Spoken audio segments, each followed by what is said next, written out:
BA third year के बच्चों हार्दिक स्वागत।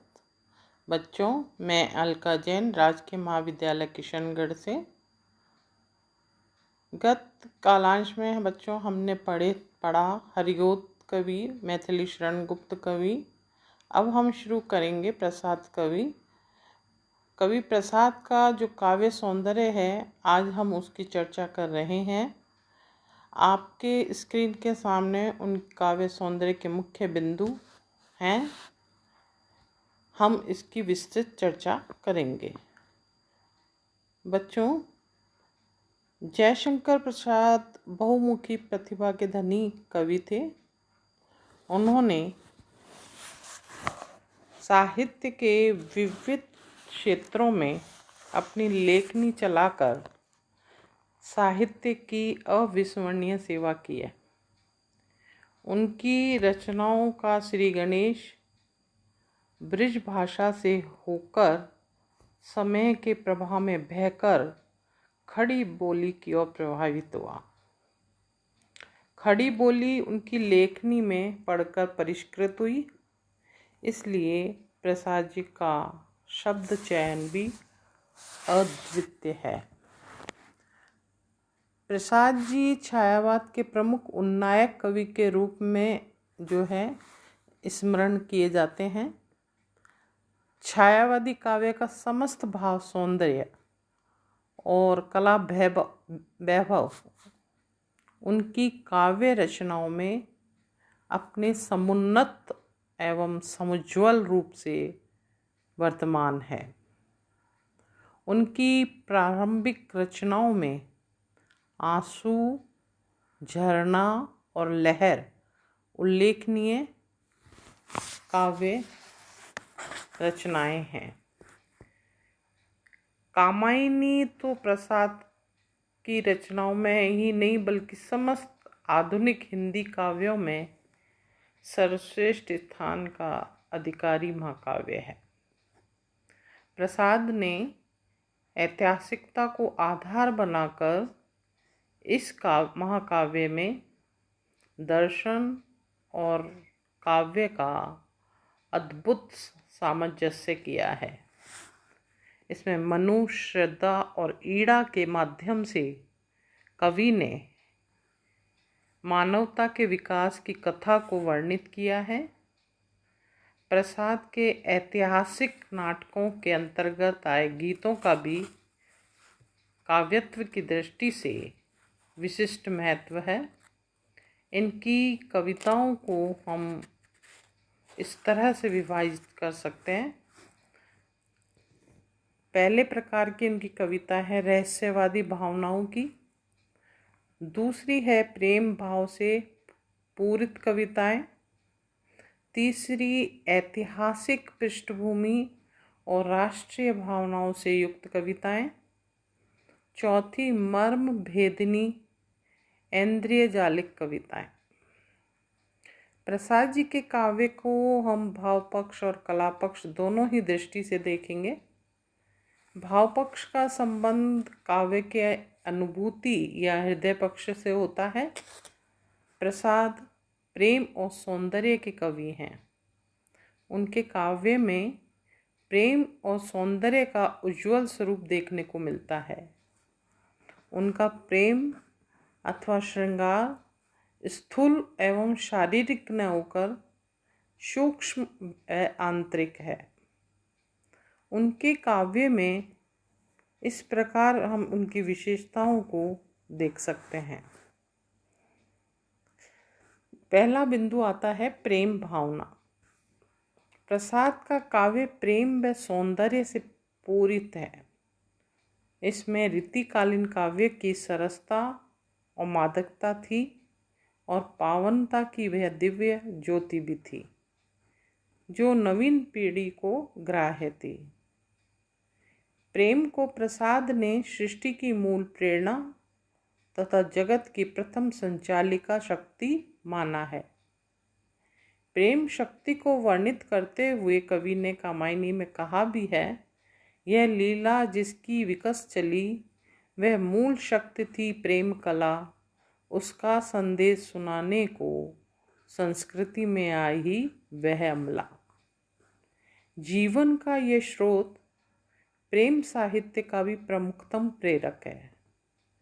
प्रसाद के काव्य में प्रेम का विशद और उदात्त रूप में चित्रण हुआ है। डॉक्टर रामेश्वर लाल खंडेलवाल ने कहा है कि प्रेम प्रसाद काव्य का अत्यंत वजनदार तत्व है।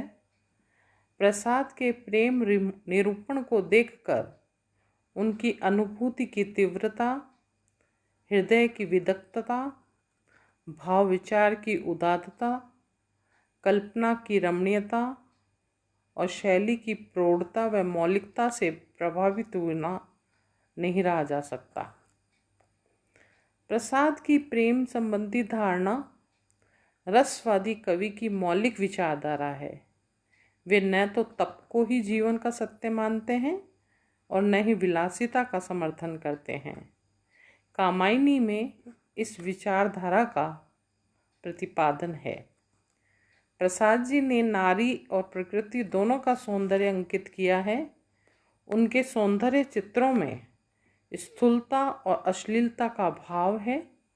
कामायनी में श्रद्धा का सौंदर्य अंकन इस तथ्य का द्योतक है। नील परिधान बीच सुकुमार, खिल रहा मृदुल खुला अंग, खिला हो जो बिजली का फूल, मेघ बन बिच गुलाबी रंग। प्रसाद के सौंदर्य के संबंध में आचार्य हजारी प्रसाद द्विवेदी ने लिखा है कि प्रसाद के समान सौंदर्य के प्रेमी कवि बहुत विरले हैं और पार्थिव सौंदर्य को स्वर्गीय महिमा से मंडित करके प्रकट करने का सामर्थ्य तो किसी और में है ही नहीं। इसी प्रकार हम आगे चलेंगे, दूसरी बिंदु पर प्रकाश डालेंगे। दूसरा बिंदु है प्रकृति प्रेम। प्रसाद जी के काव्य में प्रकृति चित्रण का विशेष महत्व है। इसकी अभिव्यक्ति कवि के प्रारंभिक काव्य में ही हो गई थी।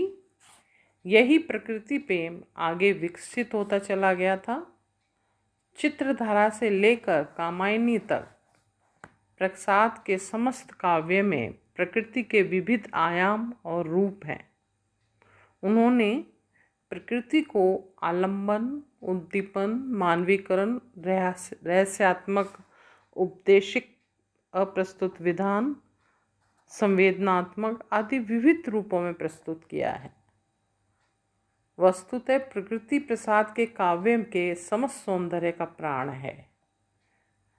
प्रकृति के आलम्बनगत कोमल रूप कामायनी में बिखरे पड़े हैं। बाह्य और आंतरिक प्रकृति का सामंजस्य सबसे अधिक प्रसाद के काव्य में ही दिखाई पड़ता है। आंतरिक प्रकृति को उन्होंने अधिक महत्व दिया है। झरना और आंसू में प्रकृति का उज्जवल स्वरूप देखने लायक है। होली की रात कविता का यह उद्धरण देखिए। बरसते हो तारों के फूल, छिपे आ नील परी में कौन, उड़ रही सौरभ की धूल, कोकिला कैसी रहती मौन। प्रसाद की प्रकृति भी हंसती है। कभी वह विकराल लगती है तो कभी रहस्यात्मक संकेत देती है और कभी हमारा ध्यान विराट सत्ता के प्रति आकर्षित करती है। हम प्रकृति के कार्यों को नियमित रूप से चलते देखकर जिज्ञासा कर उठते हैं। महानील इस परम व्योम में, अंतरिक्ष में ज्योतिर्मान, ग्रह नक्षत्र और विद्युत कण जिसका करते थे संधान, छिप जाते हैं और निकलते, आकर्षण में खिंचे हुए, तरण पौरुष लहे लहे हो रहे, जिसके रस में खिंचे हुए। यहाँ प्रकृति हमें विराट का आभास देकर आध्यात्मिकता की ओर उन्मुख करती है।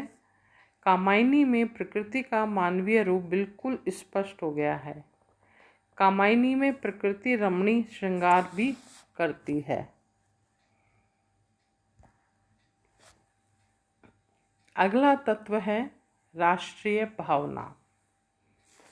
प्रसाद काव्य में राष्ट्रीय भावनाओं को भी महत्वपूर्ण स्थान मिला है। उनके हृदय में स्वाधीनता और राष्ट्रीयता के प्रति अपार प्रेम था। उनका यह राष्ट्रीय प्रेम उनके नाटकों में अधिक प्रकट हुआ है। चंद्रगुप्त नाटक में अरुण ये मधुमेह देश हमारा तथा स्कंदगुप्त में जो उनकी राष्ट्रीय भावना द्योतक हुई है, हिमालय के प्रांगण में उसे प्रथम किरणों का दे उपहार, उषा ने हंस अभिनंदन किया और पहनाया हीरक हार, जगे हम लगे जगाने विश्व, लोक में फैला फिर आलोक, व्योमतम पुंज हुआ तब रत, अखिल संस्कृति हो उठी आशोक। राष्ट्रीय भावनाओं से युक्त कविताएं कवि की रचना लहर में भी वर्णित है। तो बच्चों, ये हमने पढ़े प्रसाद के मुख्य प्रारंभिक 3 तत्व। आगे के तत्वों की चर्चा हम अगले कालांश में करेंगे। धन्यवाद।